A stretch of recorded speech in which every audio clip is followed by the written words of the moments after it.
One of the things that you consistently see with the right, especially in the United States, is this constant bashing of Europe, especially the United Kingdom, and this false narrative that the UK is being turned into a Muslim country and we're being overrun with Muslims. Now, in this clip, we're going to see Piers Morgan have a cordial conversation about the war in Iran, but things suddenly turn left when Rudy Giuliani tries to turn around and say that London and the UK are being overrun with Muslims. As usual, let's watch the clip in full. I'm going to hold my commentary, my thoughts, and my perspective towards the end. Let's get into it. Well, I'm pleased to say that I'm joined now by Rudy Giuliani, the former New York mayor and lawyer to President Trump. Rudy, welcome back to Uncensored. How are you, Piers? I'm good. I've missed you. You well? I do. Me too. You're doing very well. Thank you. Look, we don't agree completely, but I really appreciate your ability to really put out both sides. I want to compliment you on what you did do Fuentes. Oh, thank you. That was one of the best interviews I've ever seen, ever. Oh, well, thank you. Particularly after he basically got that interview from Tucker, where Tucker put him on his lap and was patting his head. Well, I think the people like Fuentes, you've got to challenge them. That's the point. You can't give them a free run. You did it really well, and you did it without being nasty or. Yeah. You're like a good cross-examiner. I would have hired you as an assistant U.S. attorney. Do you know what? I sometimes think I wish I'd been a lawyer, but that's for another life, Rudy. Right. Let's talk about Iran, Rudy. You've said, sure. I think, that Trump is reasserting himself on the global stage. Do you still feel that a month in? I do. And, you know, I have to tell you, knowing him 40 years, I can tell you that his views on Iran go back long before all. I mean, in the 1980s, he's actually on record talking about it, but I can remember having conversations with him where we both felt, particularly after the Marines were hit in Lebanon, we wondered why Ronald Reagan didn't take him out. After taking the hostages, embarrassing the hell out of the United States, and then killing our Marines. I think this is like, this should have happened like 35 years ago. And a lot of people would be alive today and the world would be a lot better. But we can't live with nuclear weapons in the hands of an irrational regime. This is not Putin. This is not Xi Jinping. They're terrible people. They're very evil, but they're not irrational. They don't want to die. The Ayatollah and the people around him, they're actually displaying the fact that they do want to die. I mean, the Ayatollah knew he was going to get hit. He sat there, and I think he thought he was going to go up to paradise and find his 72 virgins. So this really fits in what my biggest hero used to say, Ronald Reagan. Ronald Reagan used to say, mutually assured destruction is the way we kept this world together for a long, long time during the Cold War. But it's immoral because it rests on the fact that both sides have to have a rational leader. You get a crazy man in either spot, goodbye world. And we got a crazy man who wants to get nuclear weapons, has already killed thousands of Americans, chants every week that he wants death to America. I don't know how much more of a threat you have to have. But given he's been replaced, it appears, by his son, although we haven't seen the son as supreme leader, and the son has now lost his father, his mother, his wife, and two of his kids, reportedly, may even have died himself. We just don't know. But clearly the ideology hasn't died. The IRGC remain in place. And I just think, and General Kimmett just shared this concern, that if America was to now commit ground forces into Iran to try and get, for example, the enriched uranium, it could be one of the most dangerous operations American forces have ever engaged in. And if, as you say, you're dealing with unstable people who don't mind dying for their cause, does that not concern you, Rudy? Of course it concerns me. I mean, when we lost our first soldier, you say to yourself, is it worth it? And now, 13?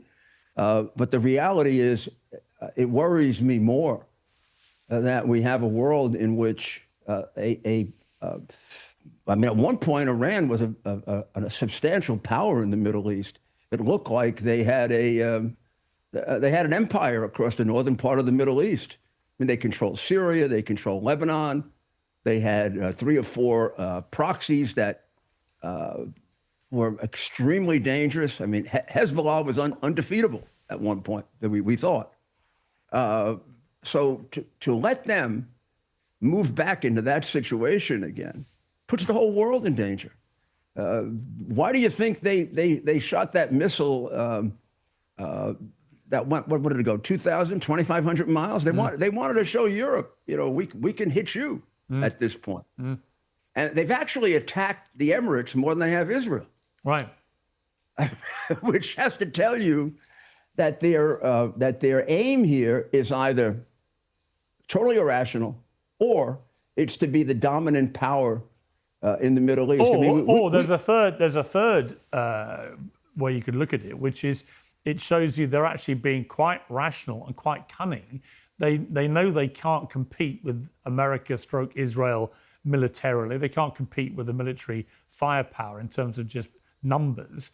But when it comes to strangling the global economy by closing the Straits of Hormuz, and when it comes to attacking the Gulf states in the way they have, attacking refineries and tourist areas and so on, killing, for now, stone dead the business models of those states until this is over. That shows a lot of rationality, actually. It's a rational response to defending yourself when you can't do it purely with military firepower, isn't it? They've shown a cunning which appears to have been underestimated by America and Israel. Well, I'm not sure it was. I mean, I think I always thought an action against Iran would be a major war. It's a country that's been building up militarily. In fact, I think had it been 2 or 3 years ago, it would have been even worse. We've deteriorated them a lot in the last 2 years. But I mean, the reality is that probably makes sense at the beginning, because that's what I thought. I thought they were doing this in order to get the Arab states to put pressure on the president to call a ceasefire. Yeah. But the reality is it's the opposite. European countries want a ceasefire, but they would surrender if I declared war on them, and I'd be able to take them over. I mean, they're all a bunch of useless cowards. But do you really believe that, Rudy? Oh my God, yeah. I mean, the prime minister in your country said to say, I have people from England telling me you're going to be a Muslim country in 10 years. I mean, the Anglican Church, the Roman Catholic Church is bigger in England now than the Anglican Church, and Charles III might be the Muslim monarch of England. I mean, they're taking over, and they want to take over, and it's their aim, and Iran is the fuel behind that. You take out the Islamic Republic of Iran, the whole thing moves in the other direction. You realise, Rudy, only 5% of the UK is Muslim, do you? It doesn't matter. I mean, they have tremendous power. How many mayoralties do they have? I mean, they have a few mayoralties, but this idea, there's a lot of Americans. I'm increasingly concerned that a lot of you guys seem to have this idea that we're literally being overrun by Muslims, and I don't know where it's coming from. Because I live here. I live in London. I don't get any feeling I'm being overrun by Muslims. Well, I was in London about a year and a half ago, and it seemed to me there were an awful lot of women with veils on that I'd never seen before. And you have debates over whether Sharia law should be respected. Of course, it shouldn't be respected. Sharia law is a cult of death. I mean, the Quran is a cult of death. But Sharia law has no legal standing in the UK. Well, not according to a lot of reports that I read in different parts of England. It actually dominates. And Stearmer seems to be very, very affected by them politically. He seems to want to make them happy, make them contented. And certainly he doesn't seem to be trying to make them English, nor do the French seem to be trying to make them French. They're contrary to immigration and assimilation. They just do the immigration part, and then follow Muhammad. What did Muhammad tell them to do? Take over. You're suggesting that all the millions of Muslims who live in the UK have a kind of radical mindset. And I would say back to you that that is simply not the case. All the evidence suggests that that is not the case. I don't think they all have a radical mindset. In fact, the majority of them don't. I know Muslims in the United States. Right. I've studied the Quran. You have about the since same number of Muslims in the United States as we have here, and most of them have assimilated very well. They're very, very silent. They are. There's a very, very excessive, militaristic form of the Muslim religion, which is justifiable based on the literal words of the Quran. And then the rest of the Muslims are very silent. You rarely hear an objection to the horrible things that they do. And very often you hear a defense of it. It's very hard to get Muslims to stand up to the atrocities that they have, that they commit. And there's a defensiveness that's extraordinarily dangerous. Reminds you of a little of Germany. Certainly all of Germany weren't Nazis. They just were afraid, and they were defensive, and wouldn't stand up to it. That is a significant problem in the Muslim world, and it's beginning to change in the Arab countries. You also can't discount the fact that what you have going on between Iran, Persia, and the Saudi Arabian desert is a 1,500-year. 2,000-year war between the Persians and the Arabs. I mean, they despise each other deep down. Now, what happened and why your theory that it was very rational doesn't work is because the Arab countries are now telling Trump, don't end this and leave them there. Because to leave them there is just to kick this down the road. If they're going to do this to Emirates now, if they get more powerful, they'll do even worse. So if I were the emir, I would be very much in favor of anything and everything that gets this theocracy over with. And I think it's possible to do it. I don't think they're as powerful as they appear to be. I think that we've done tremendous damage to them. God knows we don't know, because most of the press and most of the reporting is very much against us. To suggest that they're winning this war like the Economist did is absurd. You're not winning a war when you've lost thousands and we've lost 13. I mean, it's absurd. And where you've taken more people out in the Emirates than you have in Israel. The reality is we don't know how much longer it has to go, and we don't know when they're going to break. But we have them going in that direction. And it's going to take an awful lot to get them back there again if we have some other president has to do it. Well, Rudy, listen, there are many people that share your view about this. I have serious misgivings about this whole I know you war. do, and you're entitled to. And I think it is a difficult. War is always very, very difficult, and it always should be debated. But you know what? I will always allow people that have a completely different view to me to come on and air their views, as you've done, and I appreciate that. There are times in which I sit back and run through my head all of the things that you're saying. I don't think this is an obvious. That's why I hate people who describe themselves as interventionists or isolationists. You shouldn't be either. I mean, it really depends. It depends very much on how much danger is there to you. And I think, maybe we evaluate that danger differently. Yeah. Rudy, I've got to leave it there, but great to have you back on Sense. So thank you very much. Honestly, Rudy Giuliani he's such a scumbag. He's such a scumbag. This guy forgets, we know who this guy is. The individual who really tried to make a case for Donald Trump, winning the election in 2020. This guy is a clown. And I don't know what's going on. I don't know what's in the water in the United States. I don't know what's in the food. But this narrative that the UK is being taken over by Muslims, it's just not true, and it's just a bare-faced lie.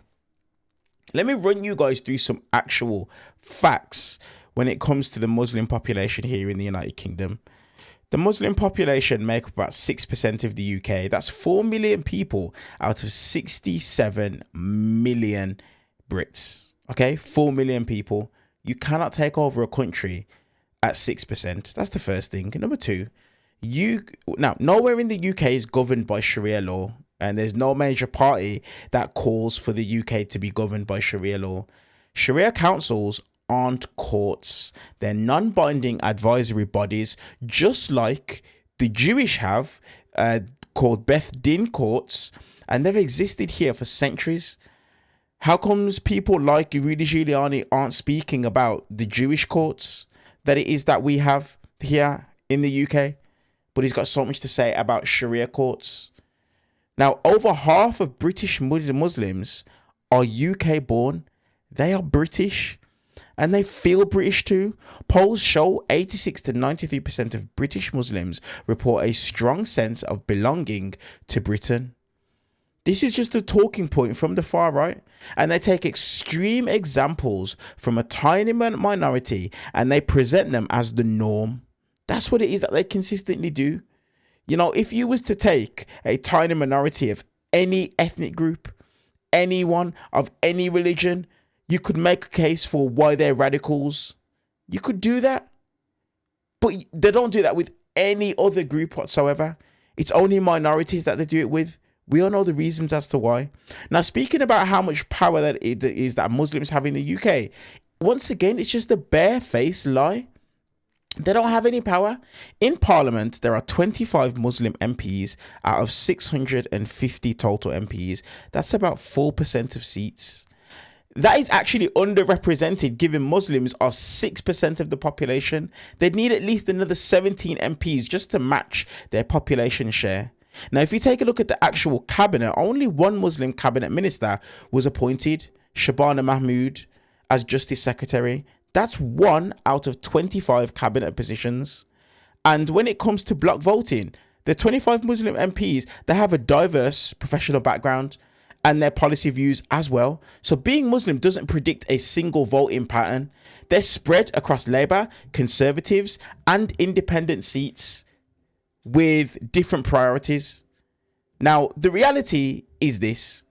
When it comes to law and whatnot, Sharia councils have zero credibility and they have zero authority, none whatsoever. So Muslims are slightly underrepresented in the UK, in UK politics, as well as UK across the board, relative to their population, and they basically have no power whatsoever. So this narrative and this idea that Muslims are taking over the UK is just complete BS. But let's ask the question, why is it that people like Rudy Giuliani, people like Katie Palvich, people on the right, why is it that they continuously attack Muslims? Why? That's the question that we need to think about. And that's what I want you guys to let me know in the comment section below. Why do you think the right and the far right consistently go after and attack Muslims as opposed to other groups? Let me know your thoughts in the comment section below. Appreciate you guys, and I'll see you guys in the next clip. Hit subscribe, hype the video, and give the video a thumbs up. See you guys in the next one.